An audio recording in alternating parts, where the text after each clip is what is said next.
Esté con ustedes. Proclamación del Santo Evangelio según San Marcos. En aquel tiempo, Jesús y sus discípulos atravesaban Galilea, pero él no quería que nadie lo supiera porque iba enseñando a sus discípulos. Les decía: el Hijo del Hombre va a ser entregado en manos de los hombres, le darán muerte y 3 días después de muerto resucitará. Pero ellos no entendían aquellas palabras y tenían miedo de pedir explicaciones. Llegaron a Cafarnaúm y una vez en casa les preguntó: ¿de qué discutían por el camino? Pero ellos se quedaron callados porque en el camino habían discutido sobre quién de ellos era el más importante. Entonces Jesús se sentó, llamó a los 12 y les dijo: si alguno quiere ser el primero, que sea el último de todos y el servidor de todos. Después, tomando a un niño, lo puso en medio de ellos, lo abrazó y les dijo: el que reciba en mi nombre a uno de estos niños, a mí me recibe. Y el que me reciba a mí, no me recibe a mí, sino a aquel que me ha enviado. Palabra del Señor.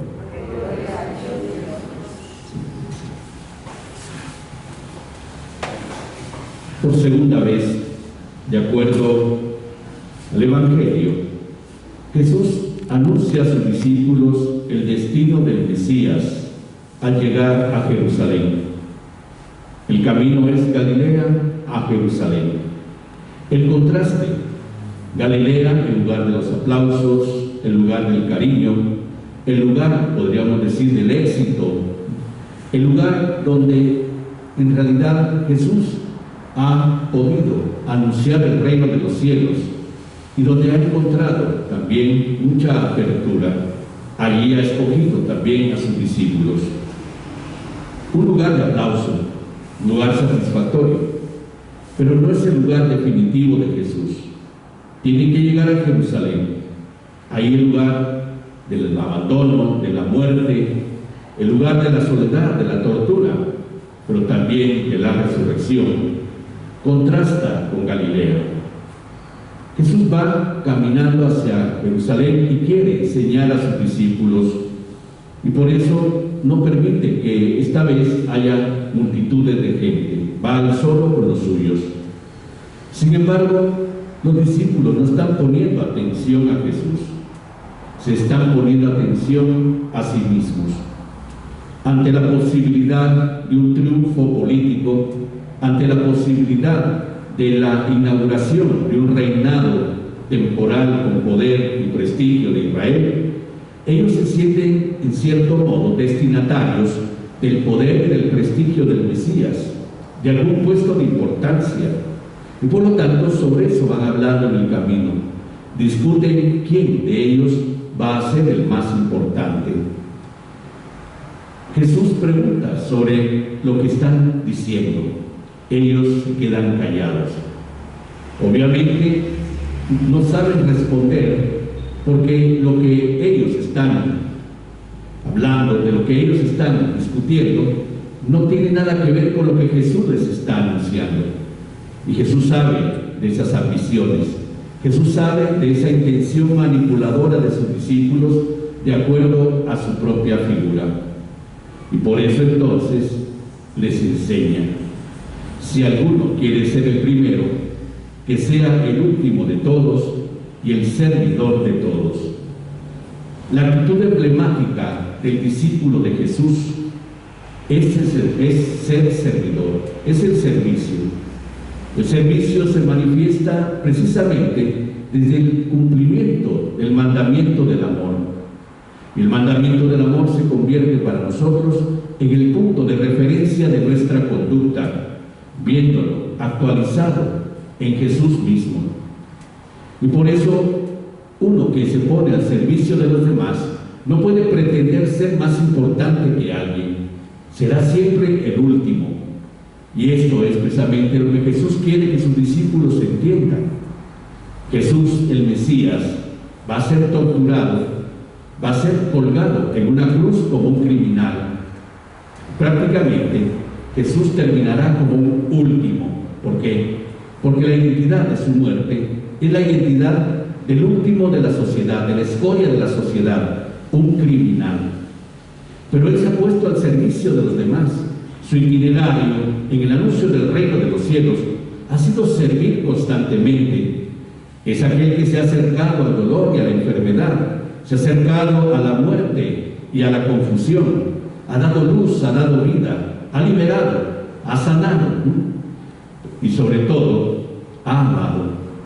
Todo esto lo identifica con ese último que Él quiere que sus discípulos sean, que no caigan en la tentación del poder y del prestigio, porque eso precisamente viene a ser para sus discípulos la ilusión respecto al seguimiento del Mesías.